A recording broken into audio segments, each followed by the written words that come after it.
இந்த பேட்டிக்கு நான் ஏதாவது உங்கள்கிட்ட பைசா வாங்கியிருக்கேனா? ஏன்னா என்னால அந்த கோவத்தை வந்து அடக்க முடியும். நீங்க கால் மேல கால் போட்டு உட்காந்துருக்கீங்கல்ல, உட்கார்றதுலயே வந்து இங்க அரசியல் இருக்கு.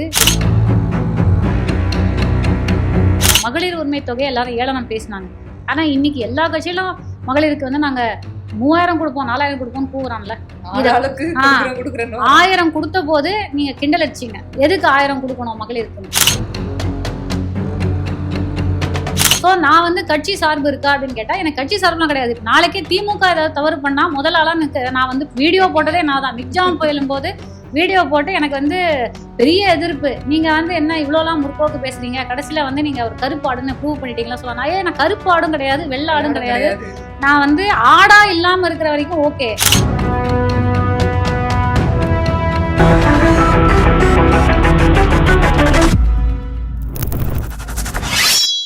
வணக்கம். தமிழ் சினிமாவில் முக்கியமான நபர் மற்றும் சமூக செயல்பாட்டாளர் நம்மளோட இருப்பது வினோதினி வைத்தியநாதன் அவர்கள். வணக்கம். வணக்கம். ஸோ நான் சமீபத்தில் உங்கள் வீடியோ எல்லாம் பார்த்துட்டு வரேன். விஜய் சார்ந்த சில வீடியோகளும் அதற்கான விமர்சனங்களும் மிக அதிகமாகவே இருக்குது. இப்போ நம்ம அதை பற்றி தான் நம்ம நிறைய பேச போகிறோம். இப்போ இந்த கமலஹாசன் அரசியலுக்கு வரும்போது விஜய் வரக்கூடாதா? ஏன்னா இப்போ நீங்கள் வந்து எல்லா வீடியோமே வந்து பயங்கர கமெண்ட்ஸ் எல்லாம் பிச்சுக்கிட்டு போகுது. உங்களோட வீடியோ எல்லாமே நீங்கள் அந்த விஜய் பற்றி பேசுறதுனால ரொம்ப அகெயின்ஸ்டாக எல்லாம் பேசிகிட்டு இருக்காங்க. இப்போ கமலஹாசன் வரப்போ விஜய் வந்து அரசியலுக்கு வரக்கூடாதா? இது வந்து கம்பேரிசன் தப்பு அப்படின்னு நான் நினைக்கிறேன். ஏன்னா நான் என்ன சொல்லுவேன்னா எல்லாருமே அரசியலுக்கு வரணும். இது நான் தொடர்ந்து நான் பேசியிருக்கேன். இப்போ சமீபத்தில் நான் போட்ட விஜய் அவர்கள் பற்றி பேசின வீடியோலையுமே நான் என்ன சொல்லியிருக்கேன்னா, நீங்கள் வந்ததை நாங்கள் எல்லாருமே வரவேற்றோம். வந்ததுக்கப்புறம் உங்களோட செயல்பாடுகள் என்னவா இருக்குது அப்படிங்கிறது தான். உங்கள் கொள்கை என்ன, உங்களுடைய செயல் என்ன, இந்த 2 விஷயம்தான். இப்போ கமல் சாரை நம்ம வந்து இதுலேருந்து விட்டுருவோம். ஏன்னா அவர் வந்து ஒரு கொள்கை அடிப்படையில் ஒரு நடுவு நிலைமை சென்ட்ரிசம் அப்படிங்கிற ஒரு பிரின்சிபிள், ஒரு கொள்கையோடு அவர் வந்து உள்ளே வராரு. அதே மாதிரி இப்போ வந்து திராவிட கழகங்கள், அதாவது திமுக ஆரம்ப காலத்தில் அவங்களுக்கு வந்து இன்னி வரைக்கும் அவங்க வந்து தே ஹேவ் கொள்கை பிடிப்பு இருக்குது. அதிமுக ஒரு காலத்தில் வந்து அவங்க ஆரம்பித்தது ஒரு கொள்கை பிடிப்போடு தான் ஆரம்பித்தாங்க. திராவிடம் அப்படிங்கிற அந்த கொள்கை தான் இருந்தது. இன்றைக்கி அவங்க என்ன ஆகிட்டாங்க அப்படிங்கிறதெல்லாம் வேறு. ஆனால் ஒரு கொள்கை, இவரோட கொள்கை என்ன அப்படிங்கிறதுல எனக்கு ஒரு டவுட் வருது. எல்லாரும் அரசியலுக்கு வரணும் அப்படிங்கிறது தான் என்னுடைய பாயிண்ட்டு. ஏன்னா எல்லாத்துலேயுமே அரசியல் இருக்குது. இப்போ உதாரணத்துக்கு நீங்கள் கால் மேலே கால் போட்டு உட்காந்துருக்கீங்கல்ல, ஒரு காலத்தில் வந்து இதுவே இந்த நாற்காலி அப்படிங்கிறதே வந்து உட்கார சொன்னதே நம்ம அந்த படத்தில் பார்த்துருப்போம். மாமன்னன் படத்தில் நம்ம பார்த்துருப்போம். ஒரு சாதி வந்து உட்கார்ந்துருக்கும் போது இன்னொரு சாதி வந்து அவங்க கிட்ட கை கட்டி தான் இருப்பாங்க, உட்கார கூட மாட்டாங்க. அப்படிங்கிறத நம்ம வந்து உட்கார்றதுலேயே வந்து இங்கே அரசியல் இருக்குது. எப்படி உட்காரோம்? இப்போ இதே இடத்துல இங்கே வந்து ஒரு காஃபி வைக்கிறாங்க. அந்த காஃபி வந்து நம்ம 2 பேருக்கும் சமமாக வைக்காமல் உங்கள் சைடில் வச்சுட்டாங்கன்னு வச்சுக்கோங்க, அதில் கூட ஒரு அரசியல் இருக்குது. வாழ்க்கையில் எல்லாமே அரசியல் தான். ஒரு குழந்தையோடைய பால் பேக்கெட்லேருந்து ஒரு தாய் வந்து அவளுக்கு கான்ட்ராசெப்ஷன் யூஸ் பண்ணலாமா, அவளுக்கு வந்து அபார்ஷன் ரைட்ஸ் இருக்கா அப்படிங்கிற வரைக்கும் எல்லாத்துலேயும் அரசியல் இருக்குது. பெண்ணுடைய உடலில் அரசியல் இருக்குது, நிலத்தில் அரசியல் இருக்குது, பொருளில் அரசியல் இருக்குது. அப்படிங்கும்போது எல்லாருமே அரசியல் பேசணும் அப்படிங்கிறது தான் நான் வந்து இது பண்ணுறேன். ஸோ விஜய் அவர்கள் இந்த இடத்துல நான் ரொம்ப தெளிவாக சொல்லிக்கிறேன். விஜய் அவர்கள் அரசியலுக்கு வந்தது மட்டும் இல்லை, விஜய் அவர்கள் மட்டும் இல்லை, எல்லாருமே வாங்கன்னு தான் நான் சொல்கிறேன். வந்தது எனக்கு வந்து பிரச்சனையே கிடையாது. வந்ததுக்கப்புறம் நீங்கள் என்னவா செயல்படுறீங்க, உங்களுடைய செயல்பாடுகள் என்னங்கிறத கண்டிப்பாக விமர்சனம் பண்ணுவோம். நீங்கள் சொல்கிறீங்க எல்லாமே வந்து வேறு லெவலுக்கு வியூஸ் போகுதுன்னு. It's not about views. 2 பேர் பார்த்தா கூட, 2 பேரை என்னால் கன்வின்ஸ் பண்ண முடிஞ்சால் கூட, இங்கே வந்து கொள்கை இல்லை, இங்கே வந்து செயல்பாடு இல்லை. செயல்பாடு வந்து எனக்கு டவுட்டாக இருக்குது. எனக்கு ஒரு டவுட் வருது அவருடைய செயல்பாடுகள் மேலே. சில இடங்களில் வந்து அவர் சைலண்ட்டாக இருக்கும்போது, உதாரணத்துக்கு அவர் வந்த ஆரம்ப கட்டத்தில் பிரமாதமாக வந்து அவருடைய இது போயிட்டு இருந்தது நல்லா. அதாவது வந்து this is a guy who will take charge அப்படின்னு நம்ம எல்லாருமே நினச்சோம். கடைசியில் வந்து ஒரு இடத்துல இந்த கரூர் அப்படிங்கும்போது தான் என்னோடய மைண்டே மாறுது. ஆனால் அந்த இடத்துலையுமே நான் அன்றைக்கி நடந்த சம்பவத்தை பார்த்துட்டு நான் ரொம்ப மனம் பாதிக்கப்பட்டு, நான் மட்டும் இல்லை நிறையா பேர் நம்ம என்ன சொன்னோம்னா, ஐயோ அவருக்கு வந்து இவ்வளோ பெரிய ஒரு பழி அவர் மேலே விழுந்துருச்சே, என்னமோ அவர் பிளான் பண்ணி பண்ண மாதிரி ஒரு நரேட்டிவ் செட் பண்ணப்படுதுன்னு சொன்ன ஆட்கள் தான் நாங்கள். ஆனால் ஒரு தலைவனாக அந்த தலைமை பண்பு என்ன? அந்த இடத்துல நீங்கள் நின்று you have to face the music.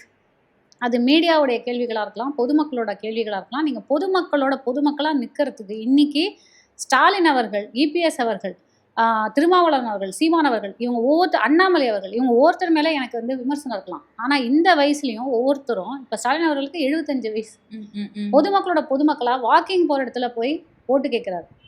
இவரால் வந்து பொதுமக்களை மீட் பண்ண முடியாதா? எஸ்பெஷலி வேணா situation like that has happen. நான் அழுத்தம் திருத்தமாக ஒன்று சொல்லுவேன், கரூருக்கு அப்புறம் அவர் மேலே இருந்த மரியாதை எனக்கு வந்து போய்விட்டது. அதுதான் என்னுடைய விமர்சனத்துக்கான காரணம். இப்போ ஒருவேளை அந்த கரூர் இன்சிடென்ட் நடக்கலன்னா நீங்க வந்து விஜய் சாரை வந்து விமர்சித்திருக்க மாட்டீங்க? இல்ல அதுக்கப்புறம் நடந்த பல விஷயங்கள் அது வந்து that was a turning point. அதுக்கப்புறம் இப்ப சமீபத்து வரைக்கும் அவர் வந்து எந்தெந்த விஷயத்துக்கெல்லாம் குரல் கொடுத்திருக்காரு, எத்தனை போராட்டங்கள் அவர் நடத்தியிருக்காரு, அவருடைய தொண்டர்களை அவர் வழி நடத்துற விதம். அவங்க வந்து இப்ப நம்ம தற்கூரின்னு ரொம்ப ஈஸியா சொல்லிடுறோம், ஆனா அவங்க தற்கூரி கிடையாது. அவங்க வழி நடத்தப்படாத ஜென்சி கிட்ஸ். பல பேருக்கு இங்கே ஓட்டு இல்லைன்னு சொல்கிறாங்க, பல பேர் வந்து இந்த மாநிலமே கிடையாது அப்படிங்கிறாங்க.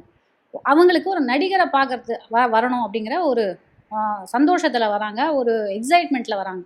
அவங்கள வழிநடத்த வேண்டியது யாருடைய கடமை? நம்ம வந்து இவங்கள தற்குறி நம்ம சொல்கிறோம். அந்த தற்குறின்னு சொல்கிறதே நான் என்ன நினைக்கிறேன்னா, நம்ம வந்து நம்ம தமிழ்நாட்டு மக்களை இன்சல்ட் பண்ணுற மாதிரி. ஏன்னா அவங்களும் நிறைய பேர் வந்து நம்ம யங்ஸ்டர்ஸ் தான். அவங்க ஏன் இப்படி வந்து சினிமா மோகம் பிடிச்சிருக்காங்க அப்படிங்கிற கேள்வியை வந்து நம்ம கேட்கணும். இப்போ நீங்கள் ஏர்லியர் வந்து இவர் ஆஸ்கிங் அபவுட் கமல் சார், அதுக்கு முன்னாடி விஜயகாந்த் அவர்களுக்கும் சரி, கமல் சாருக்கும் சரி, அந்த காலத்தில் சிவாஜி கணேசனாக இருக்கட்டும், இல்லை நவரச நாயகன் கார்த்திக் அவர்களாக இருக்கட்டும், இல்லை பாக்யராஜ் அவர்களாக இருக்கட்டும், இல்லை டிஆர் அவர்களாக இருக்கட்டும், இவங்க எல்லாருமே கட்சி ஆரம்பித்தாங்க சினிமாலேருந்து வந்து. ஆனால் இவங்க எல்லாருக்குமே வந்து ஆரம்ப காலத்தில் கண்டிப்பாக இன்றைக்கும் கமல் சாருக்கு நிறையா நற்பணி இயக்கத்துலேருந்து வந்தவங்க, அதாவது ரசிகர் மன்றமாக இருந்து ரசிகர் மன்றம் வேண்டான்னு கலைச்சி அவங்க நற்பணி இயக்கமாக மாற்றி அந்த நற்பணி இயக்கத்துலேருந்து வந்த நிறையா பேரும் இன்றைக்கி கட்சியில் இருக்காங்க. ஸோ அது ஒரு கூட்டம் இருக்க தான் செய்யும். ஆனால் இங்கே என்ன அப்படின்னா, ரசிகர் கூட்டம் தான் அதிகமாக இருக்கே தவிர அரசியல் படுத்தப்பட்ட யங்ஸ்டர்ஸ் இங்கே இருக்காங்களா அப்படின்னு கேட்டால் அது ஒரு கேள்விக்குறியாகவே இருக்குது. ஒருவேளை வந்து இது அவருக்கு முதல் ஒரு ஒரு தேர்தல் இல்லைங்களா? இன்கேஸ் இந்த முதல் தேர்தல்லே ரசிகர்களோ தெரிஞ்சோ தெரியாமலோ ஓட்டு விழுந்து அவர் வந்து ஆட்சிக்கு வந்துட்டா வரட்டும். இட்ஸ் அ டெமோக்ராட்டிக் கண்ட்ரி தானே. ஏன்னா நம்ம வந்து ஜனநாயக நாடு அப்படிங்கும்போது எலெக்ஷனுங்கிறது மக்களுடைய வாய்ஸ் தான். மக்களுடைய வாய்ஸ் என்ன சொல்லுதோ, if they are able to give him the mandate, அது நான் ஜெயிச்சு வந்தா ஓகே, அவர் என்ன பண்ணுறாருன்னு பார்ப்போம். எனக்கு வந்து என்னுடைய கடமை என்ன, மக்களை வந்து ஒரு நம்ம ஒரு இன்ஃப்ளூயன்சபிள் பொசிஷனில் இருக்கோம். நம்ம பேசினா ஒரு 4 விஷயத்த 4 பேர் கேட்குறான். It's not about again views.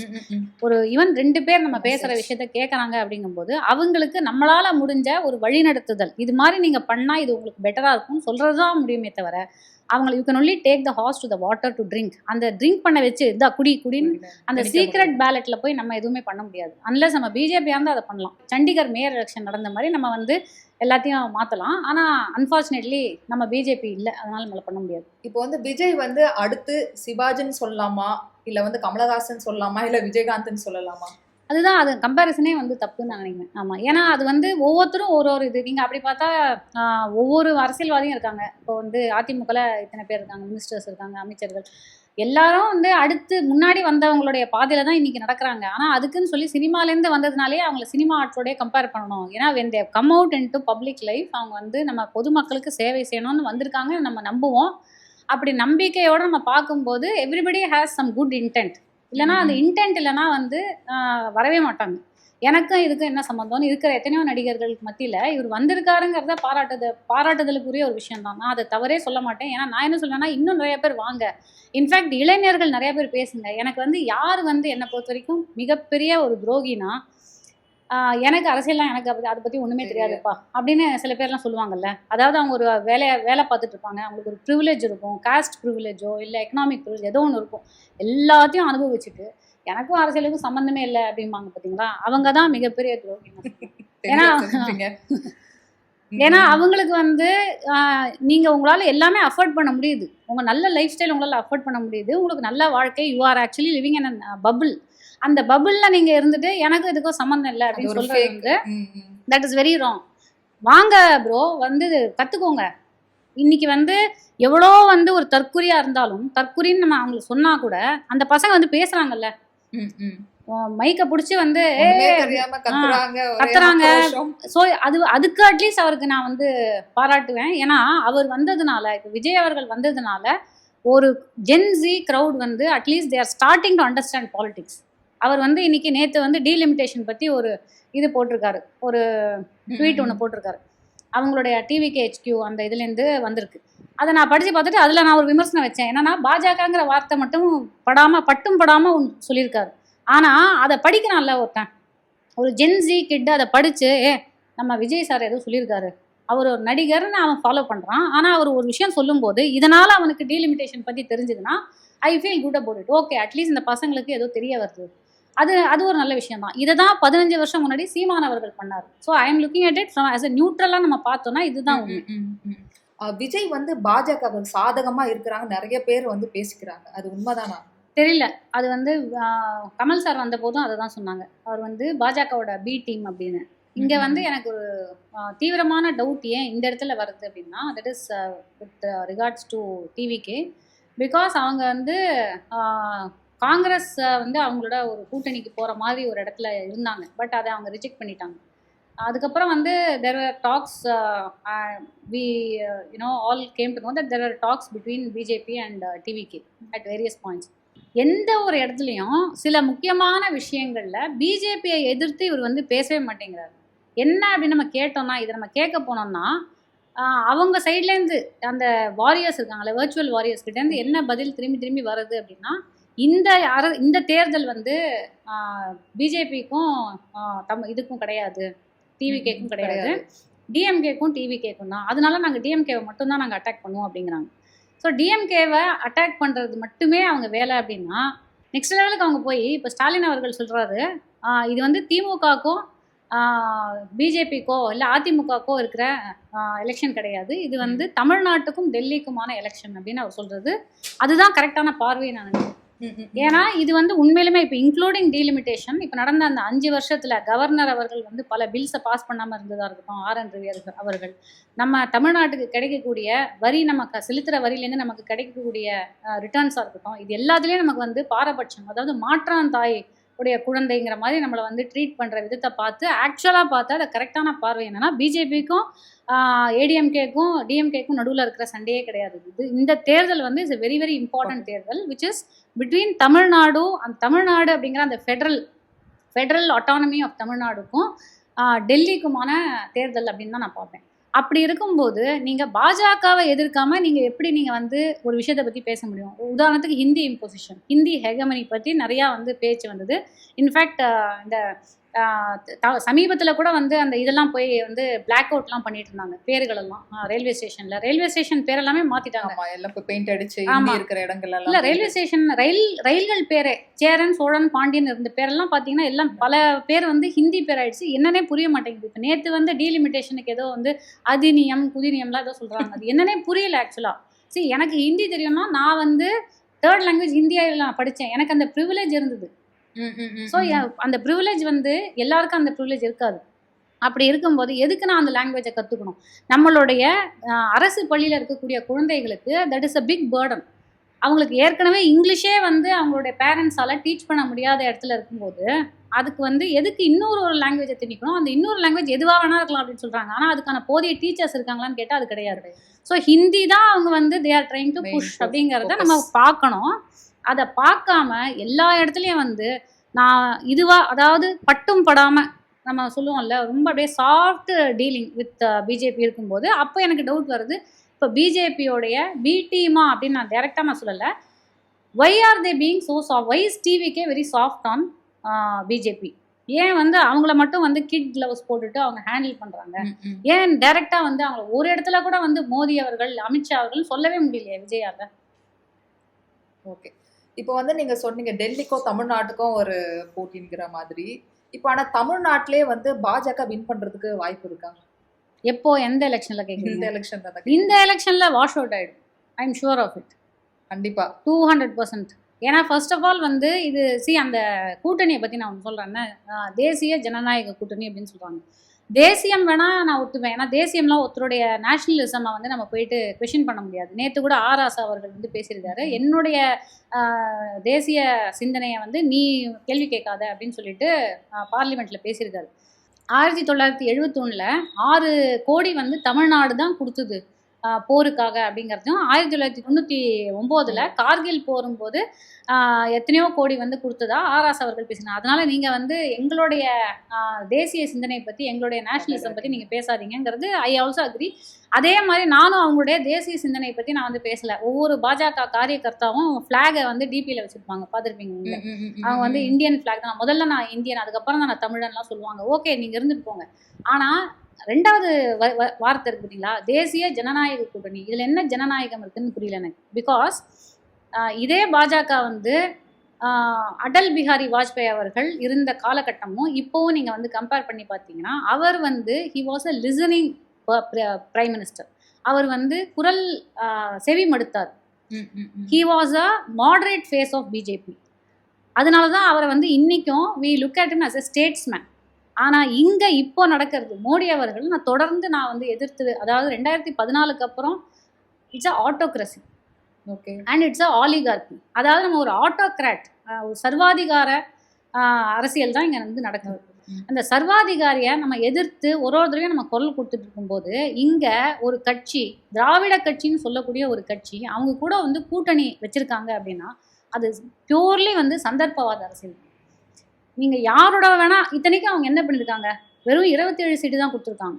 இதில் நல்லா நோட் பண்ணி பாருங்க. இன்னொன்று, அந்த 27லையும் உதாரணத்துக்கு நம்ம இங்கே உட்காந்துருக்கிற இதே மயிலாப்பூரில், இந்த மயிலாப்பூர் தொகுதியில் தமிழிசை சவுந்தரராஜன் அவர்களை வந்து அவங்க கேண்டிடேட்டாக ஃபீல் பண்ணியிருக்காங்க. ஆனால் நீங்கள் போய் காமன் மேன் கிட்ட நீங்கள் பேசுனீங்கன்னா, பிஜேபியோட ஃபேஸ் ஆஃப் பிஜேபி இன் மயிலாப்பூர் யாருன்னு பார்த்தீங்கன்னா வேற ஒரு நபர் பேரை சொல்லுவாங்க, ஒரு டாக்டரோட பேரை சொல்லுவாங்க, டாக்டர் ராஜ்குமார்னு சொல்லுவாங்க. ஏன்னா அவர் வந்து உண்மையிலுமே இறங்கி நிறையா இங்கே களத்தில் இறங்கி நிறையா மெடிக்கல் கேம்ப் எல்லாம் பண்ணி நிறையா பொதுமக்களுக்கு ஹெல்ப் பண்ணியிருக்கிறதா சொல்கிறாங்க. And he has probably done some good work. அது மட்டும் இல்லாமல் நிறையா பேர் இந்த மயிலாப்பூர் தொகுதிக்காக ஒர்க் பண்ணியிருக்கிற நிறையா பேர் இருக்காங்க. ஆனால் இந்த மாதிரி ஒரு கேண்டிடேட்டை இந்த தொகுதிக்கும் இந்த களத்துக்கும் சம்மந்தமே இல்லாத ஒரு தமிழிசை சவுந்தரராஜனை கூட்டின்னு வந்து இங்கே நிறுத்துறாங்க. அவங்க ஏற்கனவே 6 எலெக்ஷன் தோத்தவங்க, whether in parliament or in assembly, 2 இடத்துலையுமே அவங்க வந்து 6 எலெக்ஷன் தோத்தவங்க. இப்போ 7வது முறையாக தோக்கிறதுக்காக இங்கே வந்திருக்காங்கன்னு வச்சுக்கோங்க. அப்போ நீங்கள் யோசிச்சு பாருங்கள், வை தீஸ் கேண்டிடேட்ஸ், ஏன் இந்த நிறைய டம்மி கேண்டிடேட்ஸ், ஏன்னா இவங்களுடைய பார்வை வந்து they are looking at the long term. அவங்களோட இதுவே வந்து 2026 எலெக்ஷன் பிஜேபியோடது அவங்களுடைய எய்ம் கிடையாது. அவங்க they are playing for the long term. அவங்களுடைய ஆக்டோபஸ் மாதிரி இருக்கக்கூடிய அந்த விரல்களை வந்து கம்ப்ளீட்டாக தமிழ்நாடு மேலே அவங்க வந்து கொண்டு வரணும். அப்படின்னா ஏடிஎம்கேவை கம்ப்ளீட்டாக கரைக்கணும். ஏடிஎம்கேவை கரைச்சிடுவாங்க. ஏன்னா அவங்க எங்கே வந்து சப்போஸ் உள்ளே வந்தாலும், மகாராஷ்டிராவில் அதே மாதிரி தான் நடந்தது. வென் பிஜேபி கம்ஸ் இன், அவங்க யாரோட கூட்டணி வச்சாங்களோ அந்த கூட்டணியை, அந்த ஷார்க்கு அது ஒரு வேல் ஒரு ஷார்க் அப்படி தான் வச்சுக்கணும், ஒரு சுறா தான் அது என்ன பண்ணணும், அது கம்ப்ளீட்டாக சாப்பிட்டுட்டு இப்போ வந்து 27 இருக்கிறாங்க, அடுத்தது வந்து எக்ஸ்ட்ராவாக வருமா, அதுக்கப்புறம் அது எக்ஸ்ட்ரா வருமா. ஸோ நீங்கள் 2040க்கு மேலே, 2045க்கு மேலே, 50க்கு மேலே நீங்கள் பார்த்தீங்கன்னா கண்டிப்பாக அவனும் அங்கேயும் வரத்துக்கு வாய்ப்பு இருக்குது. இல்லைன்னு நான் சொல்லவே மாட்டேன். Because they are playing for the long term, they will definitely do it. But இன்னைக்கு தேதிக்கு இந்த எலெக்ஷனில் வருவாங்களான்னு கேட்டால் டெஃபினெட்லி ஓகே மேம். இப்போ இவ்வளோ விளக்கம் கொடுத்தீங்க, எனக்கு ஒரு 3 காரணங்கள் ஸ்ட்ராங்காக சொல்லுங்க மேம், எதனால வந்து பிஜேபி, இதனால தான் இந்த 3 காரணங்களை நான் ஸ்ட்ரிக்டாக சொல்கிறேன். ஓகே, நான் இந்த கேள்வி வந்து வரும் அப்படின்னு தெரிஞ்சுதான் நான் இங்கே பாருங்க, இங்கே நான் அதை பேப்பரை காட்ட நினைக்கிறேன். அதாவது வந்து 3 இல்லை, இங்கே வந்து இந்த ஃபுல் பேப்பர் ப்ளஸ் இந்த பக்கம் இவ்வளோ நான் எழுதியிருக்கேன். இவ்வளோ ப்ரிப்பேர்டாக வந்திருக்கீங்க. இது ஏன்னா எனக்கு நினைக்க வந்து இது தொடர்ந்து நம்ம பேசிகிட்டு இருக்கோம். இந்த நேரத்தில் we have to remind the people. ஏன்னா நம்ம சில விஷயங்கள்லாம், உதாரணத்துக்கு டிமானிட்டைசேஷன், நம்ம வந்து அதுக்கும் முன்னாடியிலேருந்து வரேன். எதுக்கு நான் ரிமைண்ட் பண்ணணும்னு சொல்கிறேன்னா, சில விஷயங்கள் நம்ம மறந்து போயிடுவோம். இப்போ டிமானிட்டைசேஷன் 2018 நடந்தது. அன்னைக்கு நம்ம வந்து 80% of the Indian population suffer பண்ணி க்யூவில் நின்று, டெல்லியிலலாம் அந்த டைமில் நான் டெல்லிக்கு போயிருந்தேன். எக்ஸாக்டாக அந்த டைமில் நான் வந்து ஐ வாஸ் இன் டெல்லி. க்யூவில் எவ்வளோ 2-3 கிலோமீட்டருக்குலாம் க்யூ நின்றுது. இதை வந்து பாதிக்கப்பட்டது ஏழை மக்கள் தான், மிடில் கிளாஸ் தான் பாதிக்கப்பட்டாங்க, ஏழை மக்கள் தான் பாதிக்கப்பட்டாங்க. 99% of the money came back in circulation. RBI என்ன சொல்லியிருக்காங்கன்னா, அந்த பணம், அதாவது அவங்க பண்ண அந்த டிமானிட்டைசேஷன் சொல்லிட்டு அந்த so called master stroke of mister Modi, அது வந்து எந்த ஒரு வகையிலையும் எஃபெக்டே இம்பேக்டே இல்லைங்கிறத ஆர்பிஐ வந்து ஒத்துக்கிட்டு இருக்கு இத்தனை வருஷத்துக்கு அப்புறம். இந்த மாதிரி வந்து நம்ம சொல்லிகிட்டே போகலாம். ஆனால் நான் ஏன் இந்த டைமில் ரிமைண்ட் பண்ணணும்னு சொல்கிறேன்னா, மறந்துருப்போம்ல சில விஷயங்கள்லாம். ஸோ 2014லேருந்து நம்ம வரணும். 2014 அவன் எப்படி உள்ளே வரான் முதல்ல, அதுக்கு முன்னாடிலேருந்து வருவோம், அடித்தளம் வருவோம். ஹூ இஸ் மிஸ்டர் மோடி அப்படின்னு நம்ம கேட்கணும். கோத்ரா ஞாபகம் வச்சாக்க நமக்கு நல்லா தெரியும். அதே வந்து ஒரு இன்டர்வியூ இருக்குது, தயவு செஞ்சு முடிஞ்சால் நீங்கள் வந்து எல்லாரும் யூடியூப்பில் போய் பாருங்கள். வாஜ்பாய் அவர்களும் மோடி அவர்களும் பக்கத்தில் உட்காந்துருக்காங்க. அப்போ வந்து மோடி அவர்கள் ரொம்ப யங் அந்த டைமில், கோத்ரா நடந்து முடிஞ்ச அந்த டைமில். இப்போ ஒரு கேள்வி வருது. அந்த கேள்வி வந்து என்னென்னா, நீங்கள் அந்த கோத்ராலாம் இன்னும் வேறு மாதிரி நம்ம ரியாக்ட் பண்ணியிருக்கலாமோ அப்படின்னு இன்டர்வியூவர் கேட்குறாரு. அதுக்கு அடல் பிஹாரி வாஜ்பாய் அவர்கள் வந்து சொல்கிறாரு, பண்ணியிருக்கா, அதாவது வந்து அவர் அதுக்கு வந்து வருத்தம் தெரிவித்த மாதிரி அவர் வந்து இல்லை, ஒரு மாதிரி வந்து டிப்ளமேட்டிக் ஆன்சர் பண்ணிவிட்டு அவர் ஒரு விஷயம் சொல்கிறாரு. ஆனால் நம்ம ராஜ தர்மத்தோட நம்ம வந்து அந்த இடத்துல பிஹேவ் பண்ணியிருக்கணும் அப்படிங்கிறாரு. அப்போ பக்கத்தில் வந்து மோடியோட ஃபேஸ்க்கு வந்து பேன் பண்ணுவாங்க. இவர் வந்து அப்படியே சைலண்ட்டாக இருப்பார். அவர் முகத்திலேயே வந்து ஒரு கில்ட் வந்து நம்ம குற்றமுள்ள நெஞ்சு குறுகுறுக்கும்னு சொல்லும் பார்த்தீங்களா, அந்த குறுகுறுத்துது. இன்னைக்கு குறுகுறுக்குமான்னு தெரில, ஆனால் அன்னைக்கு கண்டிப்பாக குறுகுறுத்துது. உடனே அவர் வந்து சொல்லுவார், அப்படி தான் நான் நடந்துக்கிறேன் அப்படிம்பாரு. ஸோ ராஜ தர்மம்னா என்ன அப்படிங்கும்போது, ஒரு அதாவது வந்து ஒரு கிங் அப்படிங்கிறவன் எல்லா மக்களுக்குமானவன். அது வந்து இஸ்லாமியர்களாக இருக்கட்டும், பெண்களாக இருக்கட்டும், குழந்தைகளாக இருக்கட்டும், கிறிஸ்துவர்களாக இருக்கட்டும், ஜெயின்ஸாக இருக்கட்டும், சீக்காக இருக்கட்டும், ஹிந்துவாக இருக்கட்டும், எல்லாருக்குமானவன் தான் ஒரு தலைவன். அந்த தலைமை பண்பு இருக்கா அப்படின்னு கேட்டால் சுத்தமாக கிடையாதுன்னு நான் சொல்லுவேன். ஏன்னா அங்கே தான் நம்ம அந்த அடித்தளம். கோத்ராவில் என்ன நடந்ததுன்னு நம்ம யோசிச்சு பார்த்தோம்னா, அது வந்து இப்போ ஃபஸ்ட்டு நம்ம சொல்லுவோம், அந்த முதல் கோணல் முற்றிலும் கோணல் நம்ம சொல்லுவோம். இதுதான் முதல் கோணல். அந்த முதல் கோணலாக இருக்கிறவரை கொண்டு வந்து நீங்கள் ஒரு நாட்டுடைய தலைமையில் உட்காத்தி வச்சா, அவருடைய கோர முகம், அந்த கோர முகத்தை தான் இத்தனை ஆண்டு காலமாக நம்ம வந்து ஃபேஸ் பண்ணிட்டு இருக்கோம். ஸோ இதை வந்து சில பேர் வந்து வாவ் அவர் வந்து மாஸ்டர் ஸ்ட்ரோக்கு அது இதுன்னு சொன்னாலும், என்னை பொறுத்த வரைக்கும் வந்து அது ஒரு அரக்க முகம், கோர முகம் தான். அந்த கோர முகம் we don't want that kind. ஏன்னா இது வந்து ஒரு டெமோக்ரஸி, நம்மளுடைய கான்ஸ்டியூஷனல் ஃபேப்ரிக்னு ஒன்று இருக்குது. இங்கே வந்து மத நல்லிணக்கம் இருக்கிற இடத்துல மனுவாதத்தை கொண்டு வந்து உள்ளே சேர்க்குறாங்க. ஒரு ஃபண்டமெண்டலிசம், ஹிந்து ராஷ்டிரா வேணும் அப்படின்னு சொல்கிறோம். இது வந்து ஹிந்து ராஷ்டிராக்கான நாடா இது. இதே மயிலாப்பூரில் எத்தனை தேவாலயங்கள் இருக்குது, சாந்தோம் சர்ச்சு, லசாரஸ் சர்ச்சு, எத்தனை மசூதிகள் இருக்குது நம்ம நாட்டில். எல்லாரும் இப்படி தான் நம்ம வாழ்ந்த இந்த நாட்டில் நீங்கள் மனுவாதத்தை கொண்டு வந்து நீங்கள் வந்து ஹிந்து ராஷ்டிராவாக நீங்கள் எப்படி ஆக்க முடியும்? ஸோ பேசிக்காக அடித்தளமே வந்து தப்பாக இருக்குது. There is a Islamophobia. அதுதான் அங்கேருந்து தான் நான் ஸ்டார்ட் பண்ணுவேன். நீங்கள் மக்களுக்குள்ள பிரிவினை உண்டாக்குற மதவாத அரசியல் தான் பாஜகவுடையது. அதனால்தான் அவங்களுக்கு பல ஆண்டுகளாக அவங்கள வந்து அடித்து விரட்டி, ஆனால் அவங்க ஸ்லீப்பர்ஸ் எல்லாம் உள்ளே வந்தாங்க. எப்படின்னா ஆப்புன்னு ஒரு இதை வந்து ஆரம்பிக்க வச்சு, அவங்க மூலமாக வந்து ஒரு சாஃப்ட் லான்ச் மாதிரி பண்ணி, அதை வந்து ஒரு மாற்றம் வேணும்னு சொல்லி காங்கிரஸை வந்து ஒன்றும் இல்லாமல் பண்ணி, then they slowly entered into the mainstream. இன்றைக்கி அவன் மெயின் ஸ்ட்ரீம் ஆயிட்டாங்க.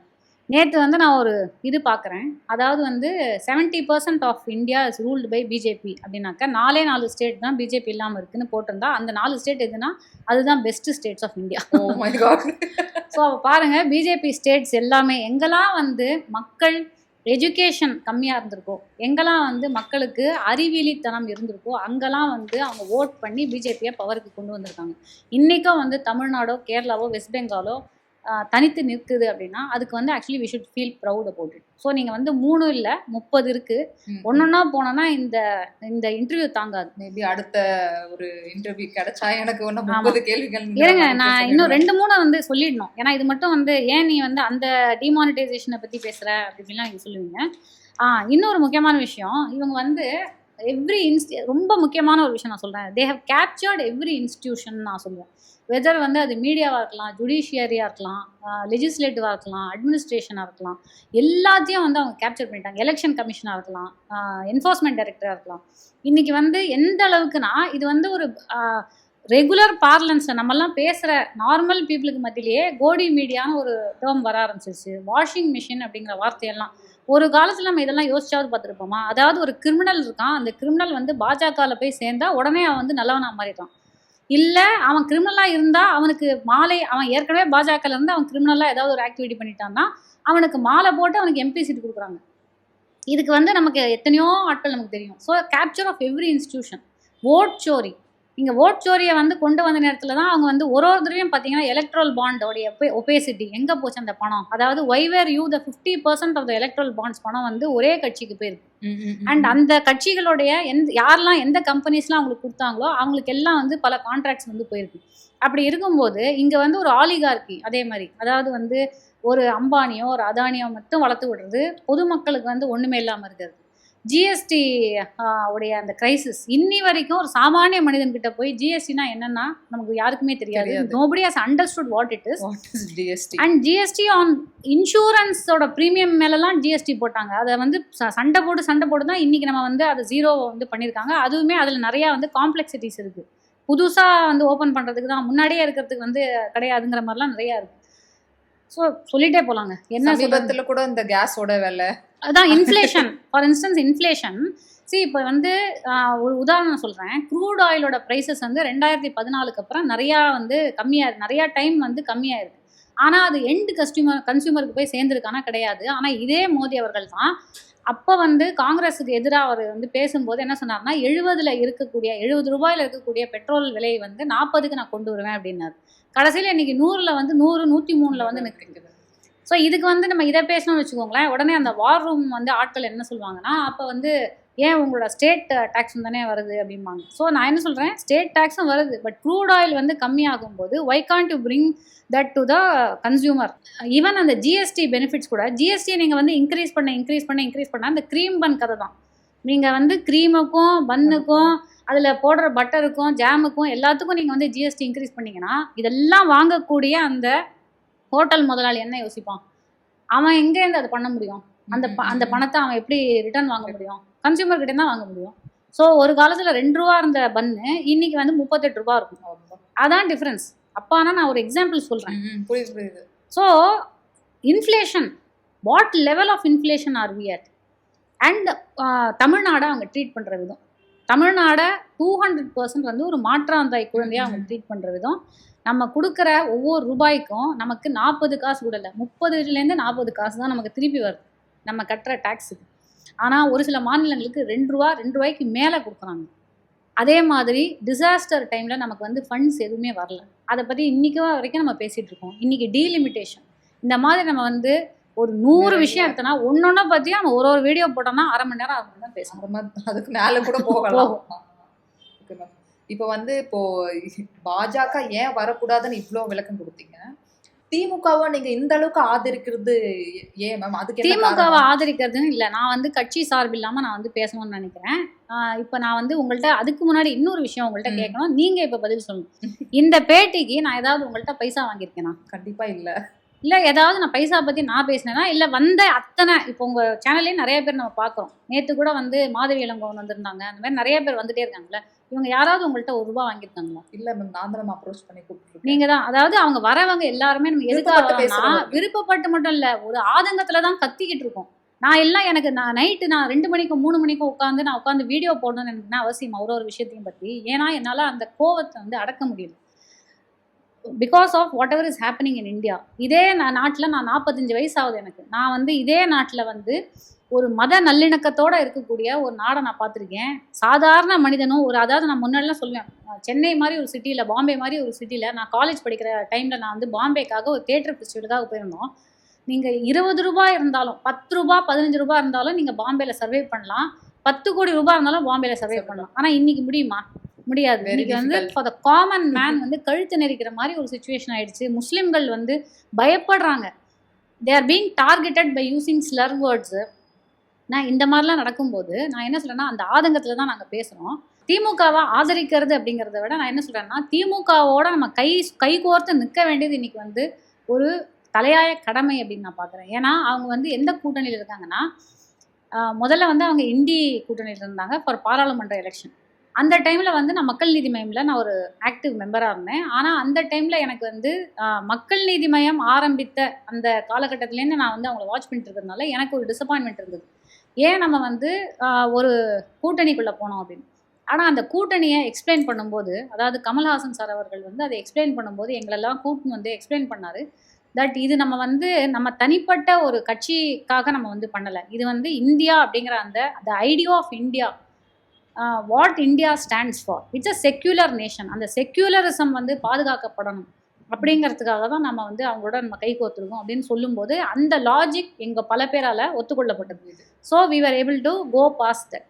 அடுத்து இப்போ இந்த எலெக்ஷனில் வரும்போது நான் ஏற்கனவே சொன்ன அந்த ரீசன் தான், மதவாத சக்திகள் இந்த மாதிரி வந்து புதுசாக வந்து மாஸ் அப்பீலுக்காக வந்த டிவிகே போன்ற சக்திகள், இவங்களெல்லாம் நம்ம வந்து தோற்கடிக்கணும் அப்படின்னா அது யாரால் முடியும் அப்படின்னா திமுகவால் முடியும். ஏன்னா அவங்க வந்து கடந்த 5 வருஷத்தில் அவங்க சில நல்ல விஷயங்களை செஞ்சுருக்காங்க. நல்ல விஷயங்களை செய்து தான் நான் பார்த்துருக்கேன். அதெல்லாம் இப்போ நான் சொல்கிறேன் ஒன்று. இதை வந்து I am not saying it as அவங்க வந்து கிரேட் அப்படின்லாம் நான் சொல்லலை.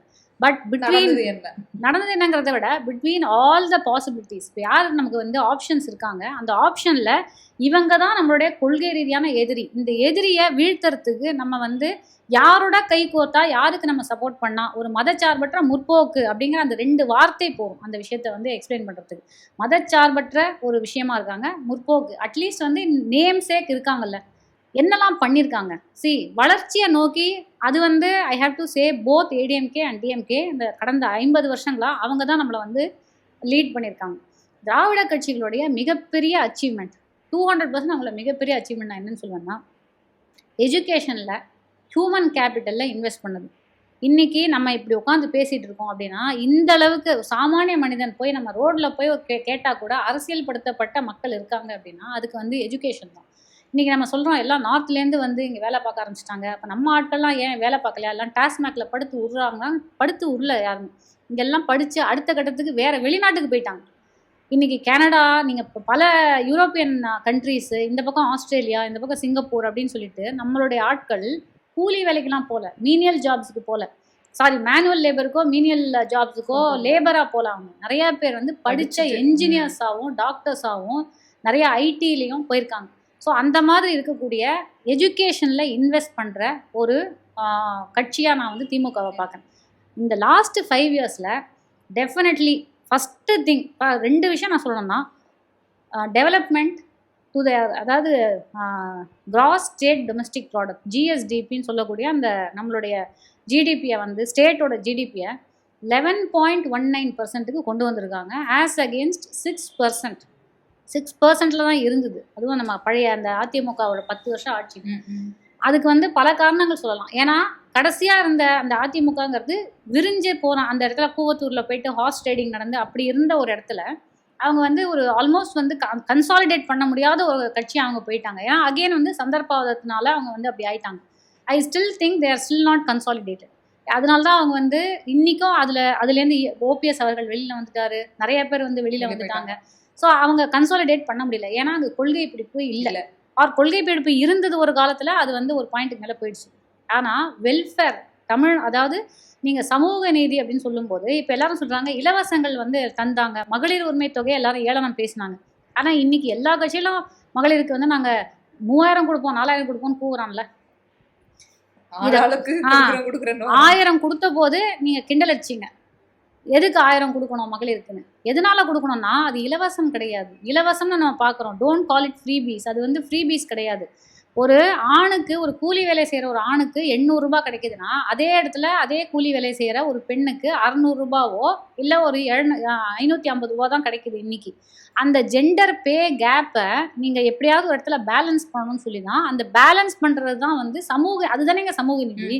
When 2 people are unequal opportunity, அன்ஈக்குவலான வந்து ஒரு எக்கனாமிக் சுச்சுவேஷனில் 2 பேர் இருக்கும்போது ஒரு பர்சனை கை தூக்கி விடுறதோ ஒரு பர்சனை வந்து முன்னாடி புஷ் பண்ணி 2 பேரையும் ஒரே ஸ்டார்டிங் பாயிண்ட்லேருந்து கொண்டு வரதான். அந்த ஸ்டார்டிங் பாயிண்டில் கொண்டு வரதுக்கு இந்தாமா உனக்கு நீ 1000 ரூபாய் வச்சுக்கோ, இது உன்னுடைய ஓன் மணி, நீ யாருக்கும் பதில் சொல்ல வேண்டாம்னு கொடுத்தது ஒரு மிகப்பெரிய ஒரு நல்ல விஷயம். இந்த மாதிரி வந்து அவங்க பண்ண பல விஷயங்கள். அதே மாதிரி ஸ்கூல் ட்ராப் அவுட்ஸ் இல்லாமல் இருக்கிறதுக்கு பிரேக்ஃபாஸ்ட் ஸ்கீமு, அப்புறம் வந்து பெண்களுக்கு பிங்க் ஆட்டோ, புதுமை பெண் திட்டம், இந்த மாதிரி நிறைய நல்ல திட்டங்களை வந்து அவங்க செயல்படுத்தியிருக்காங்க. இது வந்து ஒரு காலத்தில் நான் என்ன சொல்லுவேன்னா, ஃபஸ்ட்டு வந்து கலைஞருக்கு நம்ம ஏன் வந்து உண்மையிலுமே எனக்கு சில விஷயங்கள் எனக்கு ரொம்ப பிடிக்கும். அதில் ஒரே ஒரு நல்ல விஷயம் என்னென்னா, பெண்களுக்கு அவங்களுடைய குடும்ப சொத்துல இல்லை ஆன்சிஸ்ட்ரல் ப்ராப்பர்ட்டியில் 50% பெண்களுக்கும் உரிமை இருக்குது அப்படின்னு கொண்டு வந்தது கலைஞர் அவர்கள். அப்படி இருக்கும்போது தொடர்ந்து வந்து welfare of the people, welfare of the even marginalised section, அது மட்டும் இல்லாமல் குழந்தைகள் மேலேயும், அதாவது ஹியூமன் கேபிட்டல், அடுத்த தலைமுறையினர் யாருன்னா நம்ம குழந்தைகள் தான். இவங்க மேலே அவங்க போட்ட அந்த அதாவது பிளானும் அவங்களுக்காக போட்ட நலத்திட்டங்கள். இப்போ நீங்கள் அடுத்த கேள்வி கேட்கலாம், இது அதிமுக பண்ணலையா அப்படின்னு கேட்கலாம். அதிமுக பண்ணாங்க கண்டிப்பாக. அவங்களையும் நான் வந்து இந்த இடத்துல குறை சொல்லவே மாட்டேன். ஏன்னா 50 வருஷத்தில் நம்ம இவ்வளோ வளர்ச்சி அடைஞ்சு இன்னைக்கு இந்தியாவிலேயே எல்லாரும் திரும்பி பார்க்கக்கூடிய மாநிலமாக இருக்கோம்னா இவங்க இந்த 2 கட்சிகள் தான். ஏன்னா வேற யாருமே நம்மள ஆள் இல்லையே. காங்கிரஸ் வந்து 1969க்கு அப்புறம் காங்கிரஸ் ஆளவே இல்லை. திருப்பி இவங்க தான் வந்துட்டு இருக்காங்க. அப்படிங்கும்போது இவங்க 2 பேருக்குமே அந்த கிரெடிட்டை கொடுக்கணும். இன்னைக்கு வந்து அதிமுக பலவீனம் ஆயிட்டாங்க அப்படிங்கும்போது அதுக்கு ஆப்போசிட்டா நமக்கு யார் இருக்காங்க, ஒரே ஒரு ஆப்ஷன் இருக்காங்க அப்படிங்கிற இடத்துல நம்ம வந்து திமுகவுக்கு வந்து நிற்கிறோம். ஸோ நான் வந்து கட்சி சார்பு இருக்கா அப்படின்னு கேட்டால் எனக்கு கட்சி சார்புலாம் கிடையாது. இப்போ நாளைக்கே திமுக ஏதாவது தவறு பண்ணால் முதல் ஆளாக நான் வந்து வீடியோ போட்டதே நான் தான். மிக்ஜாம் போயிலும் போது வீடியோ போட்டு எனக்கு வந்து பெரிய எதிர்ப்பு. நீங்கள் வந்து என்ன இவ்வளோலாம் முற்போக்கு பேசுகிறீங்க, கடைசியில் வந்து நீங்கள் ஒரு கருப்பு ஆடுன்னு ப்ரூவ் பண்ணிட்டீங்களா சொல்லலாம். நான் கருப்பு ஆடும் கிடையாது, வெள்ளை ஆடும் கிடையாது. நான் வந்து ஆடா இல்லாமல் இருக்கிற வரைக்கும் ஓகே. அதாவது அந்த எல்லாரும் வந்து ஒரே மாதிரி ஒரு போச்சுன்னா ஆடு வந்து நீங்கள் ஒரு பக்கமாக தள்ளி விட்டீங்கன்னா எல்லாம் ஒரே மாதிரி போகும். அந்த மாதிரி இல்லாமல் அட்லீஸ்ட் நம்ம கேள்வி கேட்குற இடத்துல இருக்கோமே, நம்ம சந்தோஷம் தான் போடணுமே தவிர நான் வந்து I would like to take a neutral stand. But அந்த நியூட்ரல் ஸ்டாண்ட்லேருந்து நீங்கள் எந்த பக்கம் எந்த நேரத்துக்காக சாயணும் அப்படிங்கிறது உங்களுக்கு தெரியணும். அந்த மாதிரி தான் நான் வந்து திமுகவை ஆதரிக்கிறேன் அப்படின்னு நினைக்கிறேன். ஓகே மேம், இப்போ அருமையான விளக்கம். நான் கடைசியாக ஒரே ஒரு கேள்வி கேட்குறேன். இப்போ இந்த தேர்தலில் உங்களோட ஆதரவு யாருக்காக இருக்கும்? என்னுடைய ஆதரவு திமுகவுக்கு தான். நான் வந்து அதை ஓப்பனாகவே சொல்லிட்டேன். நான் வந்து நான் மட்டும் இல்லை, எனக்கு தெரிஞ்சு தமிழ்நாட்டு மக்கள் எல்லாரும் சிந்திக்கணும். டீலிமிட்டேஷன் பற்றி என்னென்னு மட்டும் புரிஞ்சுக்கோங்க. பாஜக கூட்டணிக்கு, பாஜக இருக்கக்கூடிய கூட்டணிக்கு தயவு செஞ்சு வாக்களிக்காதீர்கள் அப்படின்னு தான் நான் சொல்லுவேன். ப்ளஸ் மாஸ் அப்பீல், அது வந்து எனக்கு விஜய் அவர்களை ஒரு ஆக்டராக ரொம்ப பிடிக்கும். அண்ட் என்னை பொறுத்த வரைக்கும் வந்து அவர் வந்து உச்சத்தை விட்டுட்டு வந்தேன்னு அவரே சொல்கிறாரு. ஆனால் அவர் இருந்த உச்சம் சம்டைம்ஸ் அவருக்கே தெரிய மாட்டேங்குதுன்னு நினைக்கிறேன். ஏன்னா இன்றைக்கி அவர் போய் ஒரு படம் பண்ணார்னா அவர் வந்து வெளியில் மாஸ் தான். அது எனக்கு நம்ம அந்தளவுக்கு ரசித்து அவரை வந்து இத்தனை வருஷங்களாக பார்த்துருக்கோம். அவரோட படங்கள்லாம் ரிப்பீட்டாக நம்ம பார்க்கக்கூடிய, அவரோட சாங்ஸ் எல்லாம் நம்ம ரிப்பீட்டாக, அதுவும் சில சாங்ஸ்லாம் வந்து ஜாலியோ ஜிம்கானெல்லாம் நான் வந்து ஒரு 1000 தடவை நான் வந்து கேட்டிருப்பேன். எனக்கு வந்து அதை டெய்லி ஒரு என்ன பூஸ்ட் பண்ணுற மாதிரி, நான் காரில் போகும்போது அந்த பாட்டை போட்டேன்னா ஜாலியாக லைவ் பண்ணிட்டே நான் போவேன். அந்த மாதிரி இருக்கக்கூடிய ஒரு நபர். அவரை வந்து நான் கொள்கை ரீதியாக ஐ எம் அப்போசிங் ஹிம். ஆனால் அது வந்து எனக்கு தெரிஞ்சு அது நான் அப்போஸ் பண்ணுறது என்னை பொறுத்தவரைக்கும் அது கரெக்டு தான். ஸோ தமிழ்நாட்டு மக்கள் வந்து தமிழ்நாட்டுக்கு யார் நல்லது பண்ணுவாங்க. இன்னொன்று, உங்களுடைய வெறுப்பை நம்ம வந்து வி ஷுட் நாட் அலவ். நமக்குள்ளே வந்து ஒரு கட்சி மேலே இருக்கிற ஹேட்டை வச்சு நம்ம வந்து வாக்களிக்க கூடாதுன்னு நினைக்கிறேன். நான் என்ன சொல்லுவேன்னா, நம்ம we have to be thinking very carefully. யார் வந்து நமக்கு நல்லது பண்ணுவாங்க, இது வரைக்கும் யார் நல்லது பண்ணியிருக்காங்க, ஃபேக்சுவல் டேட்டா பாயிண்ட்ஸோட போங்க. இமோஷ்னலாக ஒரு சார்ஜ்டப்பாக ஒரு இதை வந்து எடுக்காதீங்க. அது ரொம்ப கஷ்டம்தான். ஏன்னா அது மனிதன் அப்படிங்கிறவனே இமோஷன் தான் நம்மளை வந்து டிரைவ் பண்ணுது. அப்படிங்கும்போது எல்லாருமே இமோஷனலாக எனக்கு எங்கள் அண்ணன் வந்துட்டாரு அதனால நான் அவருக்கு ஓட்டு போடணும் அப்படின்னு நினைப்பீங்க. But think about it, what is going to do. இது வரைக்கும் அவர் எந்த போராட்டங்கள், எந்த விஷயத்துக்காக அவர் குரல் கொடுத்து நின்று இருக்காரு, மக்களோட மக்களாக எந்த போராட்டங்களில் நின்று இருக்காரு. வந்தாருன்னா உங்களை வந்து எந்த அளவுக்கு நீங்கள் அவரை ரீச் பண்ண முடியும், how accessible is going to be. அந்த கட்சி என்ன பண்ணுது அப்படிங்கிறத வாட்ச் பண்ணிட்டு கூட you can think about it and decide. And ஃபியூச்சரில் you can give a choice. But இந்த எலெக்ஷனில் please think and vote wisely அப்படின்னு நான் சொல்லுவேன். கண்டிப்பாக மேம், அருமையான விளக்கம். இப்போ மக்கள் எல்லாருக்குமே தெரியும், உங்களோட எல்லா வார்த்தைகளும் கண்டிப்பாக மக்களுக்கு சேர்ந்துருக்கும். ஸோ யாருக்கு ஓட்டு போடணும், யாருக்கு ஓட்டு போடக்கூடாதுன்னு இந்த வீடியோ பார்த்து எல்லாம் தெரிஞ்சிருப்பாங்க. நன்றி, வணக்கம். Thank you so much. ஊடகம் கார்ப்பரேட் அரசியல்வாதிகளின் கைப்பாவையாக அடிமைகளாக இருந்தது போதும். இனி சாட்டை எடுத்து சுழற்றும் நேரம் வந்துவிட்டது. ஊடகம் பொதுமக்களாகிய உங்களுக்காக, உங்களாலேயே இயக்கப்பட வேண்டும். ஊடக சுதந்திரத்திற்காக உங்களின் பங்களிப்பை இன்றே அளித்திடுங்கள்.